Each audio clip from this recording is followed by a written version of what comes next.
எண்ணங்களை மேம்படுத்துங்கள். 76 எம்.இ.ஆர்.கோப் மேயர். அத்தியாயம் 76. நிலையை மாற்றும் அந்த மந்திரச் சொல். ஒரு சிறிய மந்திரச் சொல் இருக்கிறது. மோசமான நிலையை நல்லதாக மாற்றும் சக்தி அதற்கு உண்டு. அல்லது நல்ல நிலையை மோசமானதாகவும் மாற்றும் சக்தி உண்டு.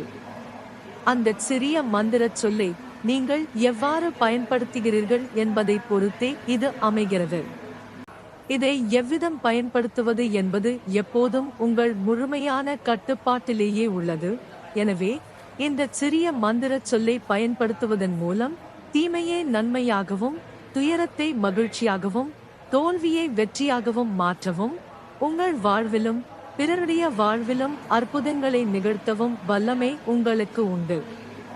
உங்களிடம் இருப்பதை உங்களுக்கு தெரியாத, அல்லது அதை எப்படி கையாள்வது என்று அறியாத ஒரு எதிர்பாராத ஆற்றலை நீங்கள் இப்போது உணர்ந்திருக்கலாம். எனவே வாருங்கள், அதை முயன்று பார்ப்போம். விஷயங்களை மாற்றியமைக்கும் ஆற்றல் கொண்ட அந்த சிறிய மந்திரச் சொல் ஆனால் பட் என்பதே ஆகும். ஆனால் பட் எனும் அந்த சாதாரண சிறிய சொல்லில் எதையும் மாற்றியமைக்கும் ஒரு மந்திர சக்தி பொதிந்திருக்கிறது என்று நீங்கள் நம்பவில்லையா? மகிழ்ச்சியையும் வெற்றியையும் ஈட்டித் தரும் அற்புதங்களை நிகழ்த்தும் ஆற்றல் அதற்கு உண்டு என்று நீங்கள் கருதவில்லையா? இதோ அதற்கான ஆதாரம். உங்கள் வேலையை நீங்கள் இழந்துவிட்டதாக வைத்துக் கொள்வோம்.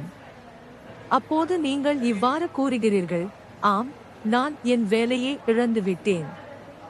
ஆனால் இது நான் இன்னும் சிறந்த தகுதி பெற்ற ஒரு வேலையை கண்டறிவதில் எனது முழு நேரத்தையும் அர்ப்பணிக்க எனக்கு சுதந்திரம் அளிக்கிறது. நானாகவே வேலையை விட்டு விலகும் துணிவு எனக்கு ஒருவேளை ஏற்பட்டிருக்காமலே போயிருக்கலாம்.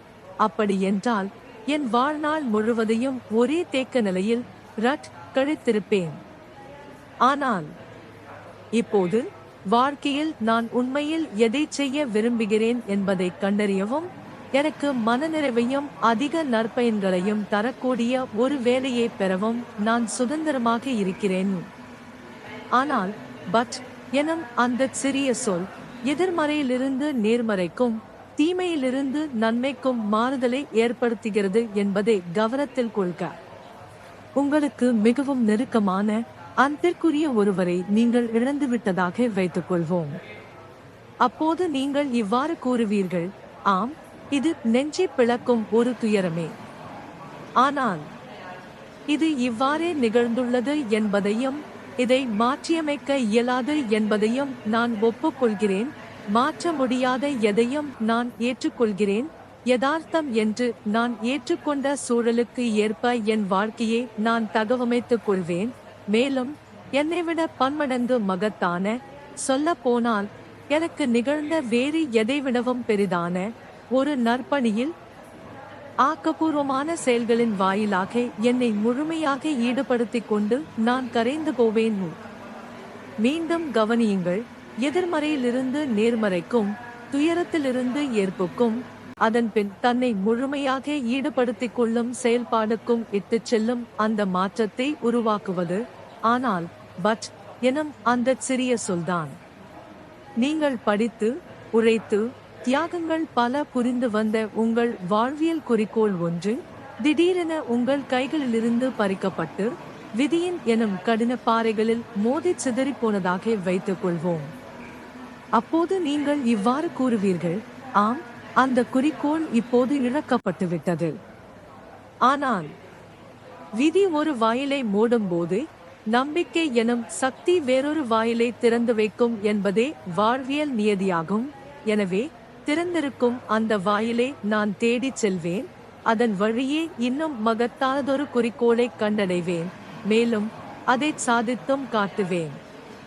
மீண்டும் அந்த மாயாஜால சிறு வார்த்தையான ஆனால் பட் எதிர்மறையை நேர்மறையாகவும், தீமையை நன்மையாகவும் மாற்றியிருக்கிறது. ஒரு உதாரணத்தை தொடர்ந்து மற்றொரு உதாரணம் வரலாம். இப்போது அந்த சூத்திரத்தை கூறுவதற்கான நேரம் வந்துவிட்டது.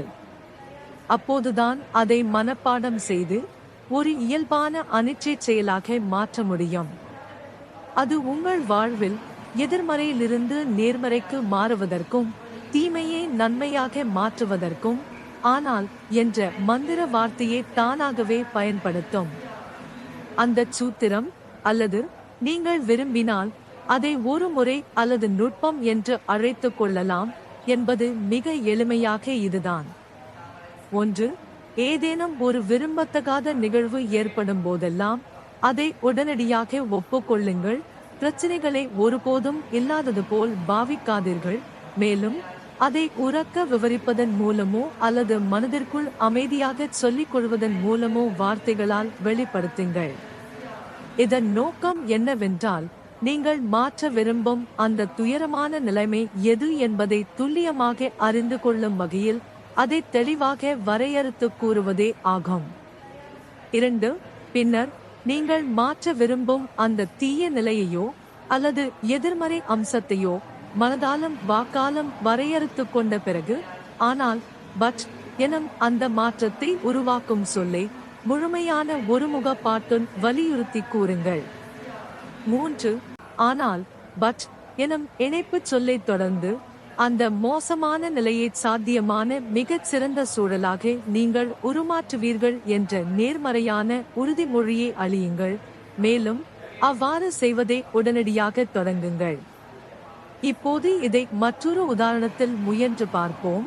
போதிய திட்டமிடல் இல்லாத ஒரு வணிக முயற்சியில் நீங்கள் கணிசமான அளவு பணத்தை இழந்திருப்பதாக வைத்துக் கொள்வோம். 1. அந்த மோசமான நிலையை ஏற்றுக்கொண்டு பின்வருமாறு வாய்விட்டுச் சொல்லுங்கள்: ஆம், நான் நிறைய பணத்தை இழந்துவிட்டேன். 2. பின்னர் ஆனால் பட் எனும் அந்த மந்திர சொல்லின் மாற்றியமைக்கும் ஆற்றலை பயன்படுத்துங்கள். அதன் மூலம் உங்கள் கூற்று இப்போது இவ்வாறு அமையும்: ஆம், நான் நிறைய பணத்தை இழந்திருக்கிறேன். ஆனால் 3. இறுதியாக ஆனால் பட் என்ற சொல்லை தொடர்ந்து உடனடியாக செயல்வடிவம் பெறக்கூடிய ஒரு நேர்மறையான உறுதிமொழியை அளியுங்கள். நான் ஈட்டிய அறிவும் அனுபவமும் நான் இழந்ததை விட பன்மடங்கு அதிகமான பணத்தை சம்பாதிக்க எனக்கு உதவும். நான் இக்கணமே அதை செய்ய தொடங்குகிறேன். ஆகஸ்ட். இதோ அந்த மந்திர வார்த்தையான ஆனால் சூத்திரம் செயலில் இறங்கியுள்ளது. ஆம், நான் நிறைய பணத்தை இழந்திருக்கிறேன். எதிர்மறை. ஆனால் மாற்றம். நான் பெற்ற அறிவும் அனுபவமும் நான் இழந்ததை விட மிக அதிக பணத்தை சம்பாதிக்க எனக்கு உதவும். மேலும் நான் அதை உடனடியாக செய்ய தொடங்குவேன். செயலால் உடனடியாக நடைமுறைப்படுத்தப்படும் ஒரு நேர்மறையான உறுதிமொழி.